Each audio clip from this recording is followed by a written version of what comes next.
Hey everybody, it's Marvina. I wanted to welcome you to my mini angel Q&A.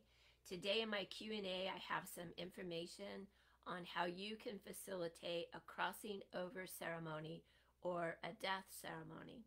So unfortunately this week, the ranch experienced the loss of one of my favorite brood mares of all time, and I've actually had her for 25 years. So she died at the ripe old age of 30. And it was really traumatic because we've known her for so long and she's just been like one of our foundation mares and just had a lot of life experiences with her. And I think one thing that she really brought to the ranch is dignity, because she just had that aura about her that she took herself seriously. She was such a good mama to her foals. She had 5 foals, and so she was just a beautiful mare, and it was heartbreaking to lose her. One of the ways that we can really help ourselves, but also that spirit that's crossing over, whether it's a human soul or whether it's an animal, is to have a crossing over ceremony for those. So for those of you who might know, I've been in the Sweet Medicine Sundance path for a long time. And this is a spiritual path that's based on some of the Native American teachings. And one of their major ceremonies is a crossing over ceremony. And so I do a similar ceremony to that, although it's not an exact one, but it's similar. And I think when you're thinking about putting together a crossing over ceremony, that you want to kind of follow your heart and weave into your ideas some of the things that were really important to that person or to that animal, or things that really represented them, and maybe how they impacted the world with beauty, how they lived their life, or how what they taught you in this journey or in your relationship. So you always bring together those types of ideas when you're creating your ceremony. But the way I like to do it is to have in my crossing over ceremony, I like to have at least two songs. That the first one that I play is called a life song, and this is some body of music that might represent their life, like how they lived their life, maybe a philosophy that just really said everything about them. Like one of the songs that comes to mind is this old country western song, and it's called "These Boots Are Made for Walking." And there are just some people that really kind of go gangbusters in life, and they just get a lot done, and they live fast and furious and hard. Another song that I play at the very end of the ceremony is, I call it a death song.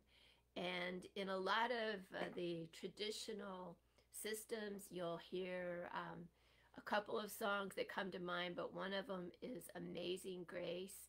And that is like a default death song. It's um, it's fine to play, but if you can find a song that is really representative of them, I think that's better. It's even more powerful if the person can write their life song and write their death song before they cross, and that you could sing that. Sometimes that might be a very personal thing that that soul might not want to share with you.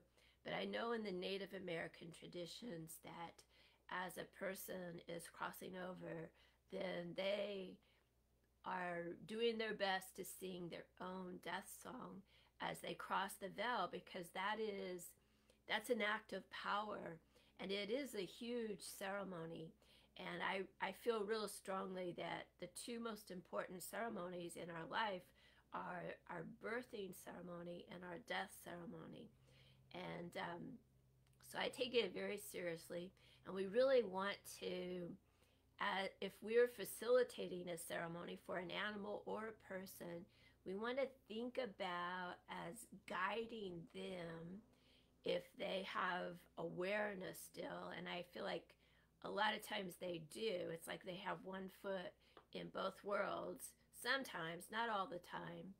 And if we can kind of serve as a guide and just make suggestions on how they can really call back their power, call back their soul pieces, and go with dignity onto the other side, to their next adventure, and really make it another act of power in their life. So you have the two songs that I like to have, and I feel like it's important to have a representation of the four elements. So a candle, maybe some incense or some smudge, something to represent earth, like a crystal or some stones or rocks, or even flowers or a plant would do that really well. And then have let me see, your earth, your air, your incense would represent your air, and then have like a bowl of water. You could have that to represent the element of water. And then we call in the Holy Spirit to hold the space for the representation of spirit. So we have the earth, air, fire, and water, and spirit. And this is kind of creating a microcosm of the macrocosm of our journey here. So we represent those elements while we're here. Like, we are a combination of earth, air, fire, and water, and our soul represents spirit. So we have those five themes. So we want to have a representation of all of those, and then that could be like on your altar or on some sort of a focal point.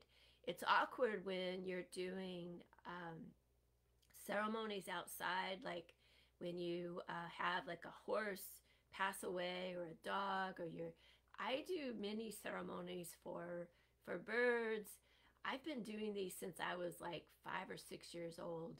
I know that it's kind of a weird thing for a kid to do, but I always felt like when I was little that we had lots of animals, and you live out on the land, and death is a part of living. So you'll have birds and rabbits and things that pass away, and so I always like to give them a little ceremony. And it's I think it was just something that I felt was like my job to support them in their death journey, and to honor the beauty that they brought to our life and to our farm or to the land. And so in the middle of the ceremony, that is where it's good to tell their story, and think of it as like the hero journey, like how they lived their life,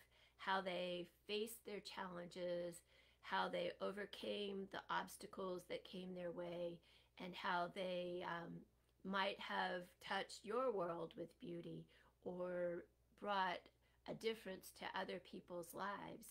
And then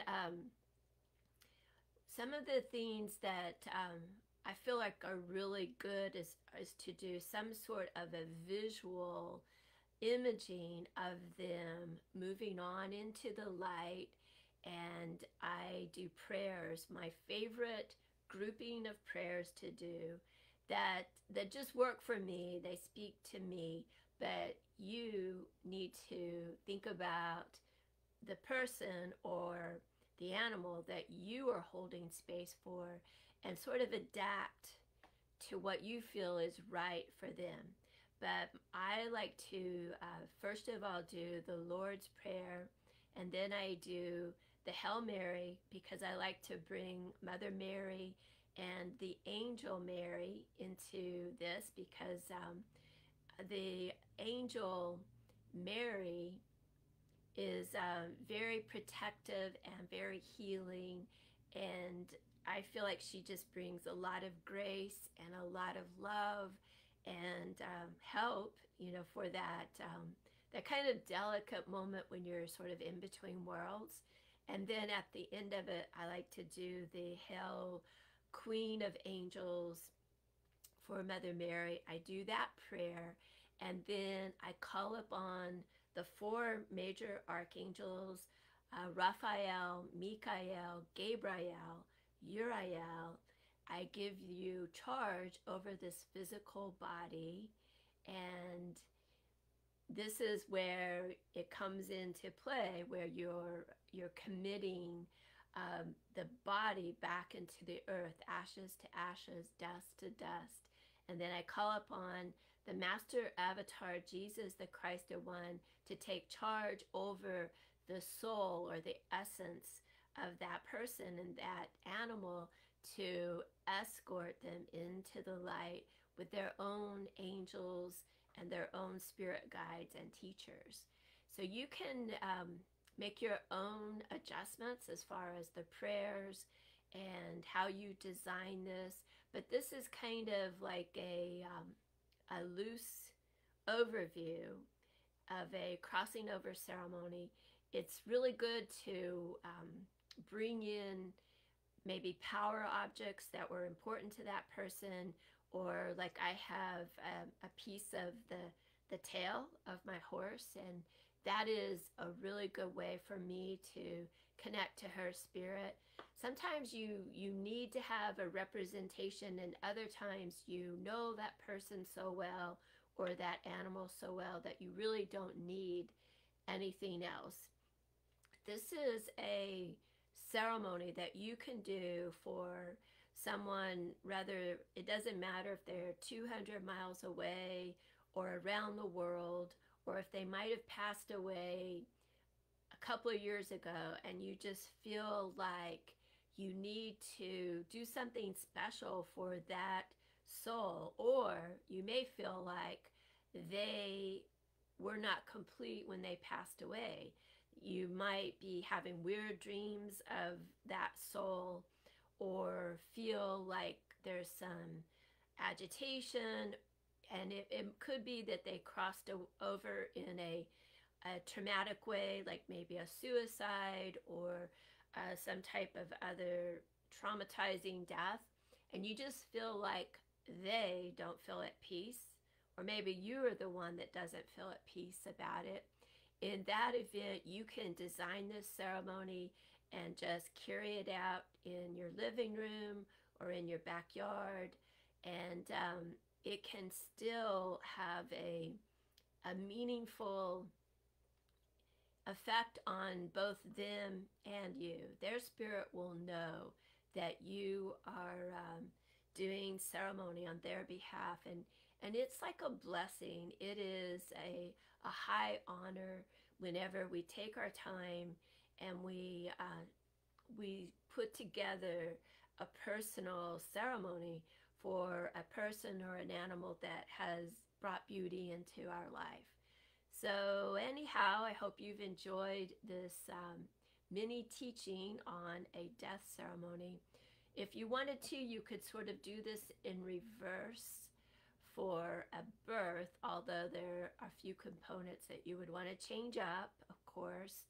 And but that is a great way to welcome a new baby, even a new animal that's coming into your life. It's a powerful way to greet them and just hold intention, hold space for their journey to unfold in a really powerful way. If you would like to have more ideas about how you can work closer with your angels for many different purposes, like for instance healing, for rejuvenation, for creativity, all sorts of different. They can really empower us in a lot of different ways. I have a free ebook. It's called Angel Connections, and I'll put the link in the description and you can check it out. If you have any questions, send me an email. Thanks a lot. Bye bye.